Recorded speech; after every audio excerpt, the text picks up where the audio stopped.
સુરત જિલ્લા એલસીબી પોલીસને મોટી સફળતા હાથ લાગી છે। બાતમીના આધારે એલસીબી ટીમે કડોદરા 4 રસ્તા નજીક સર્વિસ રોડ પર વોચ ગોઠવી કાર્યવાહી હાથ ધરી હતી। આ દરમિયાન એક શંકાસ્પદ કન્ટેનર ટ્રકને રોકી તપાસ કરતા મોટો ખુલાસો થયો હતો। આ તપાસ દરમિયાન જાણવા મળ્યું છે કે ટ્રકના કેબિન પાછળ ખાસ બનાવેલ ગુપ્ત ચોરખાનામાં અફીણના ડોડાનો જથ્થો છુપાવવામાં આવ્યો હતો। ખૂબ ચાલાકીથી તૈયાર કરાયેલા ચોરખાનામાંથી અંદાજે 1,55,00,000 રૂપિયાથી વધુના અફીણના ડોડા મળી આવ્યા હતા। એલસીબી પોલીસે ટ્રક ચાલક શ્રવણકુમાર બિશ્નોઈ અને ક્લીનર વિક્રમ ઓમપ્રકાશજી ગોધરાને સ્થળ પરથી ઝડપી પાડ્યા હતા। પ્રાથમિક પૂછપરછ દરમિયાન આ જથ્થો ગેરકાયદેસર રીતે એક સ્થળેથી બીજા સ્થળે પહોંચાડવામાં આવતો હોવાનો ખુલાસો થયો છે। પોલીસ તપાસમાં વધુમાં જાણવા મળ્યું છે કે અફીણના ડોડાનો જથ્થો મંગાવનાર વિકાસ બિશ્નોઈ અને જથ્થો સપ્લાય કરનાર વિકાસ બાબુરામ બિશ્નોઈ ફરાર છે। બંને આરોપીઓને પોલીસે વોન્ટેડ જાહેર કર્યા છે અને તેમની શોધખોળ તેજ કરવામાં આવી છે। આ કાર્યવાહી દરમિયાન પોલીસે અફીણના ડોડા, કન્ટેનર ટ્રક સહિત કુલ 1.75 કરોડથી વધુનો મુદ્દા માલ કબજે કર્યો છે। સુરત જિલ્લા એલસીબી દ્વારા કરવામાં આવેલી આ કાર્યવાહી નશીલા પદાર્થોની હેરાફેરી સામે એક મોટી સફળતા માનવામાં આવી રહી છે। પોલીસે આ સમગ્ર મામલે વધુ તપાસ હાથ ધરી છે અને આ નેટવર્કમાં જોડાયેલા અન્ય લોકો સુધી પહોંચવા પ્રયાસો તેજ કર્યા છે।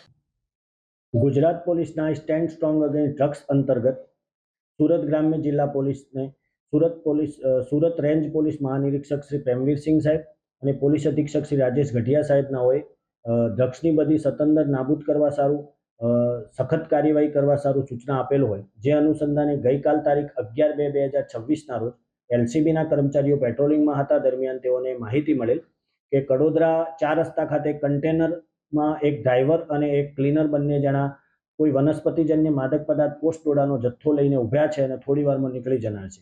જે આધારે એલસીબીના હેડ કોન્સ્ટેબલ ચિરાગભાઈ અને અમરેશજીએ તાત્કાલિક ત્યાં પહોંચી જઈને પકડી લીધેલ અને એલસીબી કચેરી ખાતે જાણ કરતા એલસીબીના પોલીસ ઇન્સ્પેક્ટર શ્રી એમ.જે. રાઠોડ અને એલસીબીની ટીમે સરકારી પંચોને બોલાવી પ્રાથમિક કાર્યવાહી કરીને અહીંથી કડોદરા 4 રસ્તા જઈ જે તે સ્થિતિમાં કન્ટેનરના ડ્રાઈવર અને ક્લીનરને પકડેલા હોય, જે લોકોને પકડી અને પૂછપરછ કરતા પ્રથમ તો તેઓએ ગલ્લા તલ્લા કરતા હતા, પરંતુ ત્યારબાદ તેમને સાથે રાખી કન્ટેનરમાં પાછળના ભાગે ચેક કરતા પાછળનો ભાગ એકદમ ખાલી મળી આવેલ।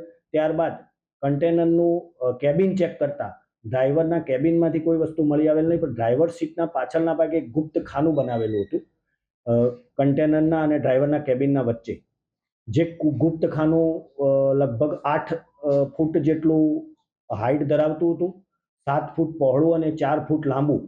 આ ગુપ્ત ખાનામાં તેઓએ વનસ્પતિજન્ય માદક પદાર્થ પોસ્ટ ડોડાનો જથ્થો ભરી રાખેલ હતો।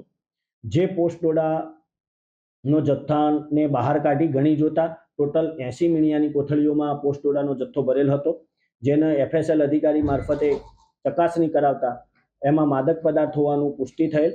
ત્યારબાદ તેનું વજન કરતા 1034.435 કિલોગ્રામ માદક પદાર્થ પોસ્ટ ડોડાનો જથ્થો મળી આવ્યો, જેની કિંમત 1,55,16,000 થાય છે। તેમજ તેમની પાસેથી જે કન્ટેનર મળેલું એની કિંમત 20 લાખ, તેમજ એમની પાસેથી 3 મોબાઈલ મળી આવેલા જેની કિંમત 40,000, રોકડા રૂપિયા 4,930 મળી કુલ 1,75,00,000 થી વધુનો મુદ્દામાલ પોલીસે કબજે કરેલ છે। આ કન્ટેનર આ બંને આરોપીઓ રાજસ્થાનથી લઈને નીકળેલા અને મંદસોર મુકામેથી કોઈ અજાણ્યા ઈસમે એમના પોસ્ટ ડોડાનો જથ્થો એક બાજુ રોડ ઉપર ઊભા રાખી અને કન્ટેનર લઈ જઈને ભરી આપેલો અને ત્યારબાદ એમને જેને કન્ટેનર આપ્યું વિકાસ બિશ્નોઈ એમને એવું જણાવેલું કે મહારાષ્ટ્ર થઈ અને હાઈવે ઉપર આવશો તો તમને ચેકિંગનો કોઈ પણ જાતનો સામનો નહીં કરવો પડે। એકબીજાના મેળાપીપણામાં વનસ્પતિજન્ય પોસ્ટ ડોડાનો જથ્થો લઈ જતા હતા। આંતરરાજ્ય રેકેટનો એલસીબીએ પર્દાફાશ કરેલ છે અને આગળની તપાસ એસઓજી પીઆઈ સુરત ગ્રામ્યનાઓ સંભાળી રહ્યા છે।